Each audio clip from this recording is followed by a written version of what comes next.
Hello everyone, सभी को मेरा सादर प्रणाम। मैं प्रेम पांडे फ्यूचर आईएएस एकेडमी से एक बार फिर अपने आप को आपके समक्ष प्रस्तुत करने का एक प्रयास कर रहा हूँ। मेरे प्यारे भाइयों बहनों, आशा करता हूँ कि आप लोग स्वस्थ होंगे, मस्त होंगे और व्यस्त होंगे और अपनी पढ़ाई को बहुत अच्छे ढंग से कर पा रहे होंगे। अपने लक्ष्य की तरफ हर एक दिन आप लोग एक नया कदम बढ़ा रहे होंगे और ईश्वर से आंतरिक प्रार्थना यही करता हूँ कि सारे विद्यार्थी, जो भी बच्चे, जो भी भाई बहन हमारे बहुत अच्छे से पढ़ रहे हैं, बहुत अच्छे से हृदय से मन लगा के पढ़ रहे हैं, भगवान उनकी सफलता तक जरूर पहुँचाए। ये मेरी आप लोगों के लिए एक मनोकामना है। मैं भगवान शंकर, आज भगवान शंकर जी का सावन का दिन है, तो मैं भगवान शंकर से प्रार्थना करता हूँ कि जो मेरी वीडियो देख रहा है, जो भी सीरियस बंदा पढ़ाई कर रहा है अपने लक्ष्य को पाने के लिए, उसको उसका लक्ष्य जरूर है। तो मेरे प्यारे भाइयों बहनों, आज हम लोगों ने कल जो बात की थी, उस पर आप कल की क्लास में जो हम लोगों ने बात की थी वो आपके भविष्य के लिए थी, एक सच्चाई थी जो मैंने आप लोगों को बताई है।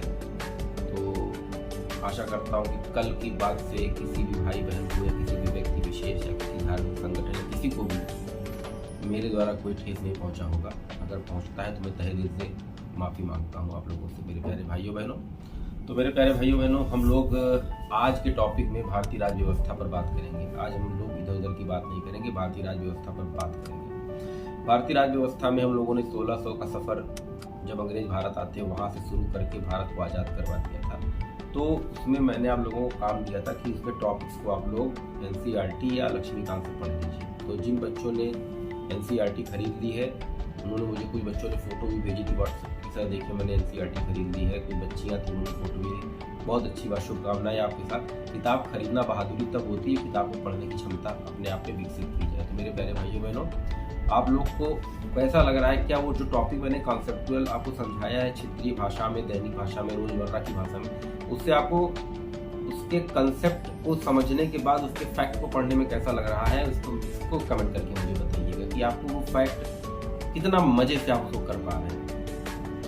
उस कहानी जो मैंने आपको समझाई, वो कहानी कभी आप चाहोगे भी तो नहीं भूल पाओगे। क्या आप चाह के भी वो कहानी भूल सकते हैं? मुझे कमेंट करिए। क्या आप लोग चाह के भी ये कहानी आप भूल सकते हैं? कैसे अंग्रेज आए, अंग्रेजों का क्या सिस्टम रहा है, आप नहीं भूल सकते। फिर उसके बाद मैंने आप लोगों को संघराज्य क्षेत्र से लेकर नागरिकता, नागरिकता से लेकर मौलिक अधिकार, मौलिक अधिकार से लेकर राज्य के नीति निर्देशक तत्वों तक हम लोगों ने बात कर ली थी। संसद पे हम लोगों ने एक बार ऐसे समीक्षात्मक टिप्पणी, समीक्षात्मक व्याख्या भी संसद पे कर ली है। तो संसद के जो प्रोसीजर है उससे लगभग मिलता जुलता प्रोसीजर विधानसभा और विधान परिषद का भी होता है मेरे प्यारे भाइयों बहनों। तो मैंने एक बार आपसे प्रश्न पूछा था, विधानसभा और विधान परिषद किन किन राज्यों में है, वो कमेंट करके मुझे बताइए। तो आज मुझे एक प्रश्न यहाँ पर मैं ये उठाता हूँ कि विधान परिषद की स्थापना किसी राज्य में होती है तो उसमें रोल किसका होता है, कौन करता है राज्यों में विधान परिषद की स्थापना? इसके बारे में आप लोग लिख के बताइए। और मेरे प्यारे भाइयों बहनों, उच्चतम न्यायालय पे भी हम लोगों ने, जुडिशरी सिस्टम पे भी थोड़ी बहुत बात की थी। जो उच्चतम न्यायालय की जो पावर्स है, हमने उच्चतम न्यायालय को पढ़ा है, सेम वही हम लोग हाई कोर्ट को भी उठा के पढ़ेंगे तो कहानी सेम होगी, बस चीजें बदल जाएंगी, कंसेप्ट बदल जाएंगे, अनुच्छेद बदल जाएंगे, कहानी सेम होगी। मेरे प्यारे भाइयों बहनों, प्रधानमंत्री को आप समझ ही रहे हो। प्रधानमंत्री मंत्रिपरिषद का अध्यक्ष है, मंत्रिपरिषद का हेड है, हेड ऑफ द गवर्नमेंट है। जनता जनार्दन हमारे जो प्रतिनिधियों को चुनती है, वो उसके प्रधानमंत्री को चुनते हैं और प्रधानमंत्री की ही सलाह पर राष्ट्रपति काम करता है। तो आज का प्रश्न ये कर लीजिए, आज का हमारा जो सेशन है ये प्रश्न उत्तर का है। आज को मैं क्वेश्चन दे रहा हूँ, आप लोग उसका आंसर लिख के मुझे मेरे व्हाट्सएप पे भेजिए। आज का प्रश्न ये है, क्या भारत का राष्ट्रपति एक रबड़ स्टैंप मात्र है?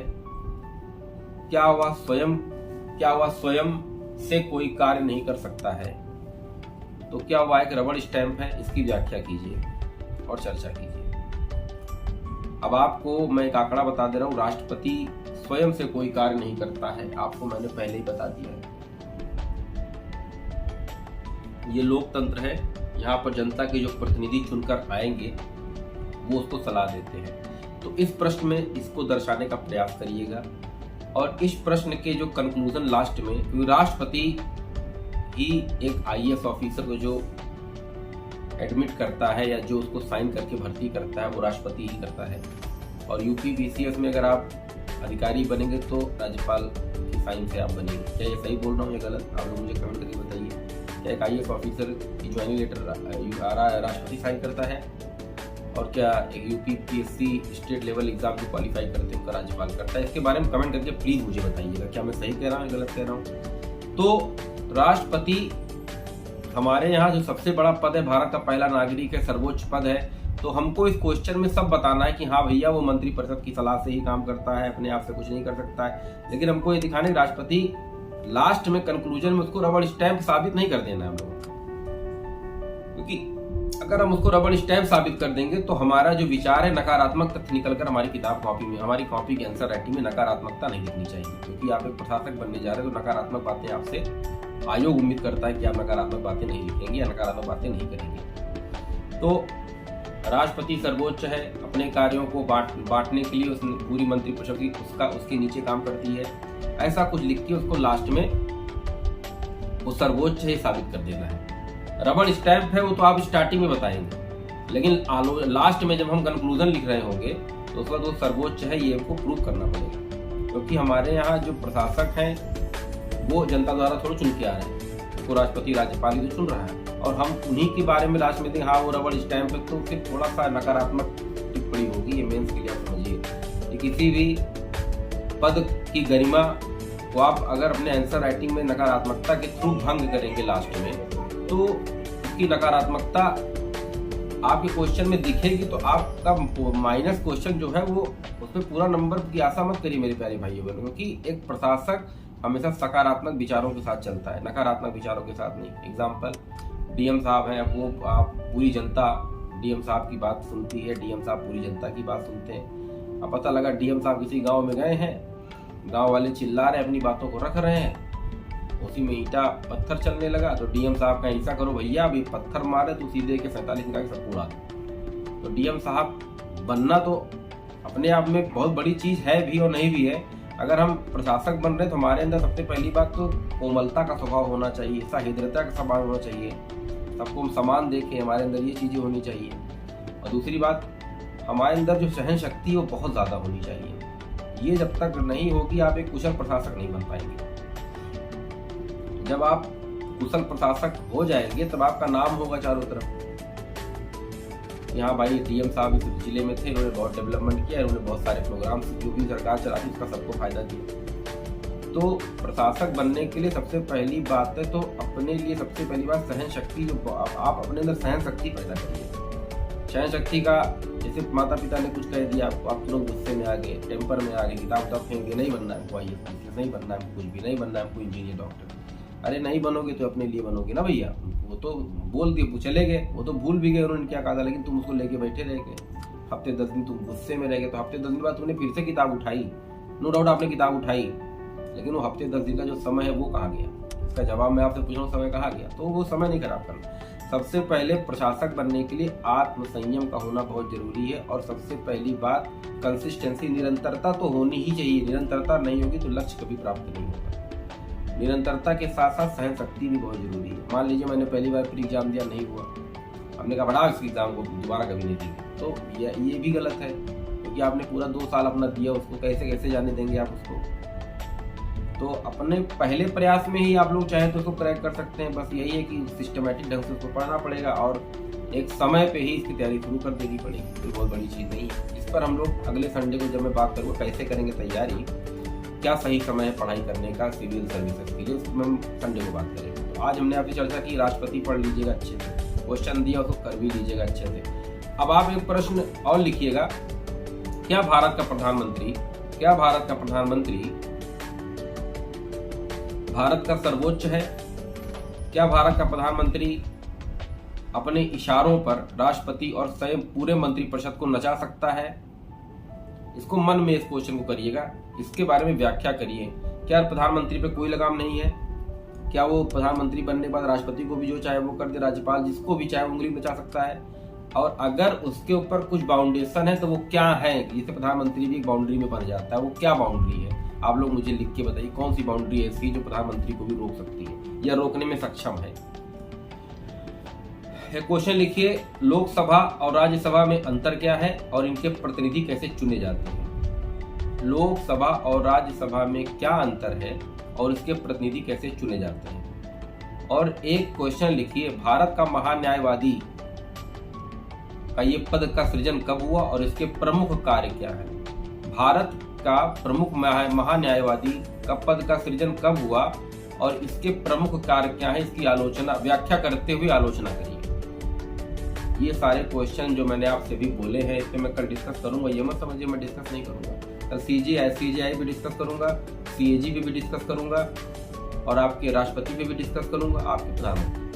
लेकिन जो मैंने आपको चीजें बताई हैं ये आप एनसीईआरटी खोलिए, उसको थोड़ा बहुत पढ़ के अपने आंतरिक मन से करने का प्रयास कीजिए। आप कितना कर पाते हैं, कितना नहीं कर पाते, आप करके मुझे भेजिए, मैं उसका रिव्यू देखूंगा कौन बच्चे कितना कर रहे हैं। अगर नहीं कर पा रहे कोई बुराई नहीं, लेकिन लिखने की प्रैक्टिस है वो डेली होनी चाहिए। आप पेपर पढ़ रहे हैं, पेपर को लेके बैठे तब भी कॉपी आपके हाथ में होनी चाहिए कि पेपर में कौन सी चीजें अंडरलाइन करके मुझे तुरंत नोट डाउन करनी है। अगर हम पूरे महीने का पेपर सही से पढ़ें और उसके राष्ट्रीय और अंतर्राष्ट्रीय मुद्दों को कहीं नोट करते जाएं और एक महीने तक ऐसा कर लें, फिर आप मंथली मैगजीन लेके आए तो आपको लगेगा मैगजीन की सारी चीजें आपने लगभग पेपर से ही पढ़ ली है।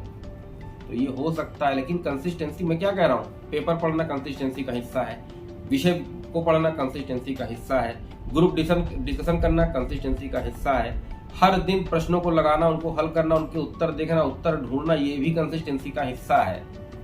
तो जब आप रेगुलर इन चीजों में मथे रहेंगे तो कैसे चीजें भूलेंगी आपको। और वैसे भी मैं प्रयास ये करता हूँ कि आप लोगों को सारी चीजें एकदम कहानी के तौर पर याद हो जाए। फैक्ट भी आप लोगों को मैं अभी तो नहीं कर पाऊंगा क्योंकि फैक्ट के लिए बहुत सारी चीजें भी होनी चाहिए, मेरे पास नहीं है, इसके लिए मैं क्षमा चाहता हूँ। लेकिन मैं कंसेप्ट आपको ऐसा बता दूंगा कि मुझे लगता है कि फिर आपको दोबारा उसको भूलने के लिए भी दवा खानी पड़ेगी, क्योंकि वो कंसेप्ट आप नहीं भूलेंगे जो मैं आपको बताऊंगा, ये मेरी गारंटी है। लेकिन वो फैक्ट मैं आपको बता रहा हूँ कि कहाँ से पढ़ना है, अब आप उसको फैक्ट वहां से पढ़ लीजिए, कंसेप्ट में पढ़ा रहा हूँ। लेकिन अब मैं बता रहा हूँ तो आपके घर आके फैक्ट ढूंढ के दूंगा नहीं आपको, तो आपको खुद ये फैक्ट ढूंढने पड़ेंगे। मेरे प्यारे भाइयों बहनों बच्चों, देखिए समय के बारे में बार बार मैं ये बोल रहा हूँ कि समय की घड़ी टिक टिक टिक टिक करते चलती चली जा रही।